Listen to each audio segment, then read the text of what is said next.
हमने पहले ये देखा था कि आपके पास जो स्टॉक होता है वो एसेंशली आप एक कंपनी में हिस्सेदार हैं, आपने उसका एक शेयर खरीदा हुआ है। अब उस शेयर की जो वैल्यू है वो ऊपर भी जा सकती है और वो नीचे भी जा सकती है, और आप दो तरीक़ों से कमा सकते हैं। या तो जब वो शेयर की प्राइस बढ़ेगी आप उसको सेल कर दें, जिसको कैपिटल गेंस कहा जाता है, या फिर आप ऐसे भी कर सकते हैं कि वो जो कंपनी ईयरली क्वार्टरली डिविडेंड्स देती है वो डायरेक्टली बैंक अकाउंट में आपके ट्रांसफ़र करती है, आप उसके थ्रू अर्न कर सकते हैं। अब जो स्टॉक प्राइस है वो हमने देखा था पहले कि या तो वो फंडामेंटल्स के ऊपर चलती है कि वो एक्चुअली में कंपनी कितनी अच्छी है, वो कितना अच्छा कमा रही है, उसका रेवेन्यू कितना अच्छा है, उसकी जो सेल्स है, उसका जो प्रॉफिट मार्जिन है वो कितना अच्छा है, वो कितने अर्निंग्स करना चाह रही है in the next 5 years 10 years. तो ये काफ़ी सारी चीज़ों पे डिपेंडेंट होता है, जिसमें से हमारे पास अगर तो हमने कंपनी को एनालाइज करना हो कि उसके फंडामेंटल्स कितने स्ट्रॉन्ग है, उसमें हमारे पास आ जाती हैं द बिग 3 फाइनेंशियल स्टेटमेंट, जिसमें आपके पास इनकम स्टेटमेंट है, आपके पास बैलेंस शीट है और आपके पास कैश फ्लो स्टेटमेंट्स है। इसको हम डिटेल में एक एक करके समझते हैं। हम पहली स्टेटमेंट की तरफ आ जाते हैं जिसको हम कहते हैं इनकम स्टेटमेंट या फिर प्रॉफिट लॉस शीट, और ये सबसे ज़रूरी भी है और ये सबसे सिंपल भी है। सिंपल इस तरीके से है कि ये आपके पास एसेंशली है कि आपने माल बेचा कितने का और आपकी कॉस्ट कितनी थी, क्योंकि प्रॉफिट तो आपका यहीं से जनरेट होने, यहीं से तो आपकी अर्निंग्स आनी है। तो आपके पास इसमें हम मिसाल ले लेते हैं एक शवारमा स्टॉल की। अब ये जो शवारमा स्टॉल है, आप सबसे पहले तो देखते हैं कि वो जो शवारमा स्टॉल में अगर वो बंदा लगा रहा है तो उसकी टोटल अर्निंग्स कितनी है, उसका जो रेवेन्यू है शवारमा बेचने से वो कितना है। वो शवारमा उसने अगर जो है जितने भी बेचे उसको टोटल 20,000 रुपीज़ मिल गए, लेकिन वो उसमें से उसने ये भी तो निकालना है कि उसकी कॉस्ट क्या थी बनाने की, जो डायरेक्ट कॉस्ट थी, जिसके अंदर चिकन आ जाता है, जिसके अंदर सैलड आ जाता है, जिसके अंदर हो सकता है ब्रेड आ जाए, ये इसकी डायरेक्ट कॉस्ट है इसको बनाने की। अब ये अगर रेवेन्यू में से अगर आप कॉस्ट निकाल देंगे तो आपको लगता है प्रॉफिट आ जाएगा, लेकिन ये एक्चुअली में ये ग्रॉस प्रॉफिट इसको हम कहते हैं, जो कि हम कह सकते हैं कि आपके पास ये सिर्फ बनाने में उस प्रोडक्ट की डायरेक्ट जो है वो प्रॉफिट आया। लेकिन सिर्फ प्रॉफिट ये थोड़ी है, आपने इसमें से अभी और भी तो चीज़ें निकालनी है। इसमें हमने वो रेंट भी निकालना है कि आपके पास जो टोटल वो अगर जो उसका स्टॉल था उसमें कितनी कॉस्ट लगी है, उसने उसका कितना किराया देना है, उसने कोई अगर जगह ली हुई है तो उसका भी उसने रेंट देना है। उसके साथ साथ जो उसने लड़का रखा हुआ है उसने उसको भी सैलरी देनी है, उसने उसको हो सकता है डेली के हिसाब से दियो, हो सकता है महीने के हिसाब से दियो, तो वो भी निकालने हैं।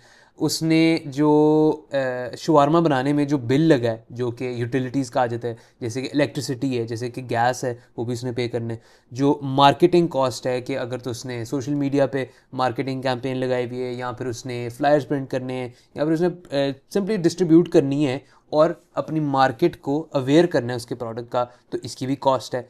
अगर हम ये सारे ऑपरेशनल कॉस्ट निकाल दें तो पीछे हमारे पास जो बच जाता है इसको हम कहते हैं ऑपरेटिंग प्रॉफिट। लेकिन अभी भी कहानी ख़त्म नहीं हुई, अभी भी कहानी इस वजह से नहीं ख़त्म हुई क्योंकि आपने खैर यहाँ पे ज़्यादातर जो बिजनेसेस हैं वो पाकिस्तान में ऑपरेटिंग प्रॉफिट में ख़त्म हो जाते हैं क्योंकि वो तो छोटे बिजनेसेस होते हैं। लेकिन जो बड़े बिजनेसेस होते हैं उसमें आपने एक और जो कॉस्ट है वो कंसिडर करनी है, जो कि आपकी है इंटरेस्ट, जो कि ज़्यादातर जो बड़ी कंपनीज़ होती हैं उन्होंने अपने ऑपरेशंस को फाइनेंस करने के लिए उन्होंने बड़े बड़े कर्ज़े लिए होते हैं, और उन कर्ज़ों के ऊपर उनको इंटरेस्ट भी देना पड़ता है, तो आपको ये कॉस्ट भी निकालनी पड़ती है।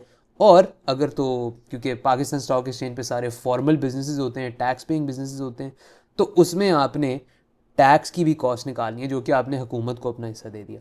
तो इन सब में से अगर हम सारी कॉस्ट निकाल दें, रेवेन्यू में से कॉस्ट ऑफ गुड्स सोल्ड निकाल दें या ऑपरेशनल कॉस्ट निकाल दें, इंटरेस्ट और टैक्सेस निकाल दें, तो ये एक्चुअली में वो प्रॉफिट होता है जिसको हम नोटिस करते हैं, जिसको हम कहते हैं नेट प्रॉफिट। कि सारी अगर कॉस्ट निकाल दें तो पीछे हमारे पास नेट प्रॉफिट बच जाता है। और ये हमें लेके आता है एक इंडिकेटर की तरफ जिसको हम कहते हैं नेट प्रॉफिट मार्जिन, जो कि बिजनेसेस में सबसे हाईली रिगार्डेड इंडिकेटर है कि एक्चुअली में वो कंपनी कितना अच्छा परफॉर्म कर रही है।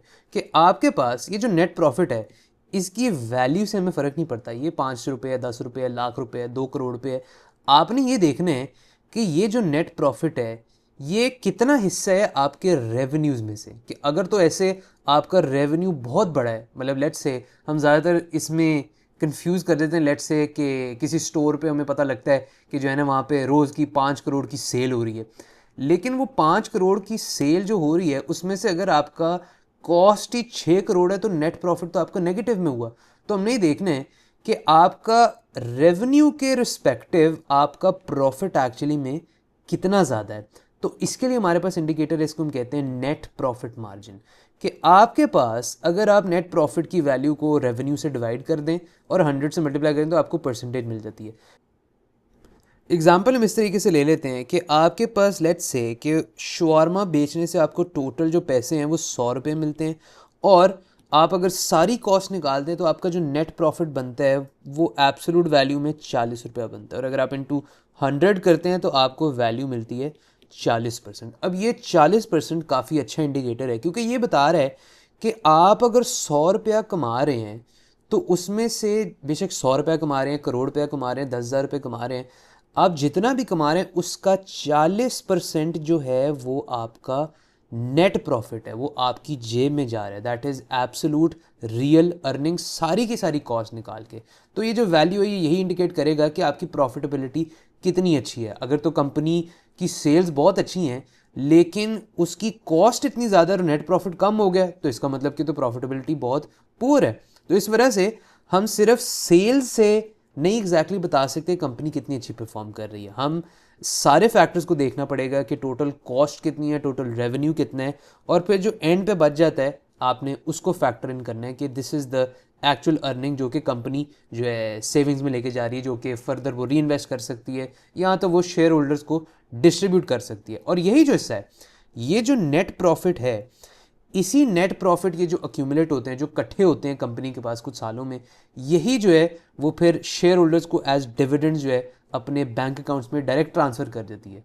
जो शेयर होल्डर हैं, लेट्स से कि आप और मैं अगर शेयर होल्ड कर रहे हैं और हमने नहीं बेचा, तो अगर तो वो डिविडेंड कंपनी अनाउंस करती है तो इसी नेट प्रॉफिट का एक हिस्सा जो है वो कंपनी के जो शेयर होल्डर्स हैं उनको ट्रांसफ़र हो जाता है।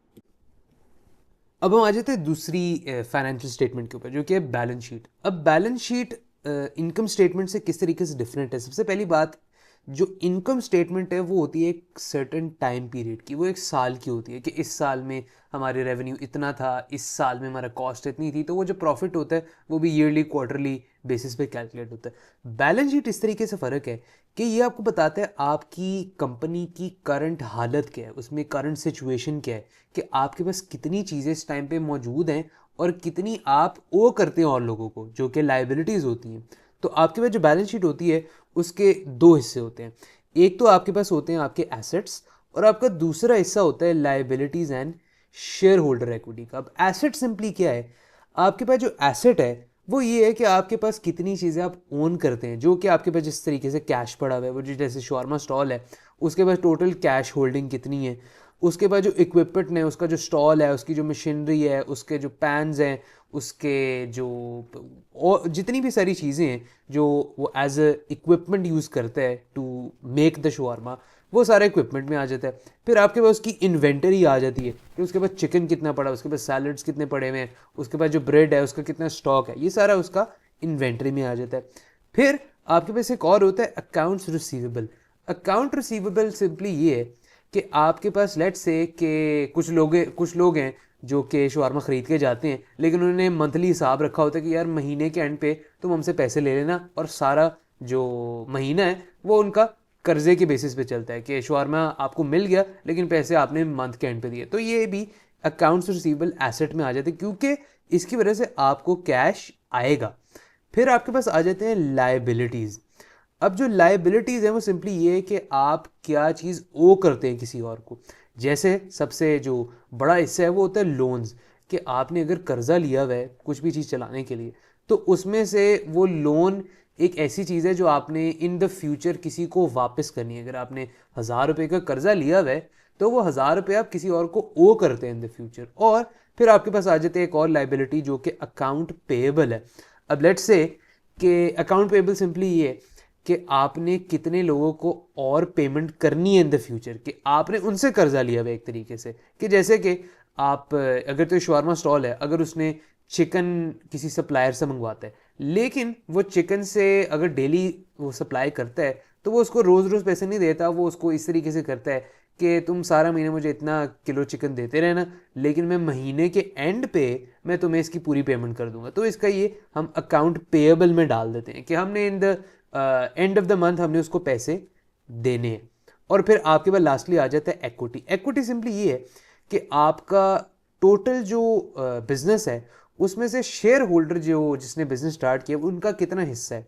आपकी अकाउंटिंग इक्वेशन ये होती है कि आपके जितने एसेट हैं वो इक्वल होने चाहिए, वो बराबर होने चाहिए लायबिलिटीज़ और इक्विटी के। ये अकाउंटिंग इक्वेशन शायद हो सकता है आपने सुनी भी हो, और वो सिंपली उसका मतलब ये है कि आपके पास asset equal to liabilities plus equity. ये इसका मतलब क्या है, व्हाट डज दैट मीन, ये कैसे सेंस बनती है?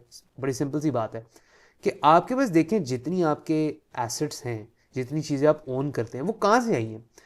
या तो आपने वो चीज़ें खरीदी होंगी लायबिलिटीज़ इकट्ठे करके, या तो लेट्स से लोन्स इकट्ठे करके, या फिर शेयर होल्डर इक्विटी से। कि मतलब कि वो जो शवारमा स्टॉल है लेट्स से, वो उसका एसेट है। वो एसेट किस तरीके से है? या तो उसने कर्जा लेके वो एसेट खरीदा होगा, या फिर उसने अपने पैसे डाले होंगे, एंड दैट्स इट। कि वो जो एसेट है या तो वो लायबिलिटी से फाइनेंस किया हुआ है, या फिर वो इक्विटी से फाइनेंस किया हुआ है। मतलब वो जो शवारमा स्टॉल का ओनर है उसने खुद अपने पैसे डाल के उस एसेट को फाइनेंस किया हुआ है। और फिर तीसरी जो हमारे पास स्टेटमेंट है that is the cash flow statement. अब ये जो कैश फ्लो स्टेटमेंट है इसका मकसद इस तरीके से है, ऑल्दो ज़्यादातर बिजनेस को एनालाइज करने में हम पहली दो फाइनेंशियल स्टेटमेंट्स देखते होते हैं, लेकिन cash flow statement is also very important. क्यों? क्योंकि आपके पास हमने जैसे देखा था कि जो बैलेंस शीट में है, वो बैलेंस शीट में ज़्यादातर हम जो इनकम वो रिकॉर्ड करते हैं, जो हम इनफ्लो रिकॉर्ड करते हैं, उसमें हम अकाउंट पेएबल और अकाउंट रिसीवेबल के तौर पे भी वो उसको रिकॉर्ड करते हैं। कि हो सकता है अभी तो पैसे आए नहीं है, लेकिन हमने उसको रिकॉर्ड कर लिया कि यार वो उसने मुझे इतने पैसे देने हैं, या फिर मैंने उसको इतने पैसे देने। लेकिन कैश होना भी तो ज़रूरी है कि अगर आपके पास रजिस्टर में कैश ही नहीं है तो इमीडिएटली अगर कैश की कोई ज़रूरत पड़ जाती है तो आप किस तरीके से देंगे? तो कैश फ्लो स्टेटमेंट सिर्फ दो हिस्सों का होता है, या तो कैश इनफ्लो और कैश आउटफ्लो। कि आपके पास जो लिक्विड कैश है एज इन वो बैंक अकाउंट में पड़ा हो, या फिर आपके पास हार्ड कैश है, वो कितना आपके पास आउटफ्लो हो रहा है, कितना इनफ्लो हो रहा है। एंड ये आपका कैश फ्लो स्टेटमेंट बताती है, जो कि डिपेंड करती है हर बिजनेस के हिसाब से कि ये कितनी अच्छी है कितनी बुरी है। कुछ बिजनेसेस ऐसे होते हैं जिसमें कैश की ज़रूरत ही नहीं होती, और कुछ केसेस ऐसे हैं जिसमें कैश की बहुत इमीडिएट रिक्वायरमेंट होती है, जैसे कि बैंक्स हैं।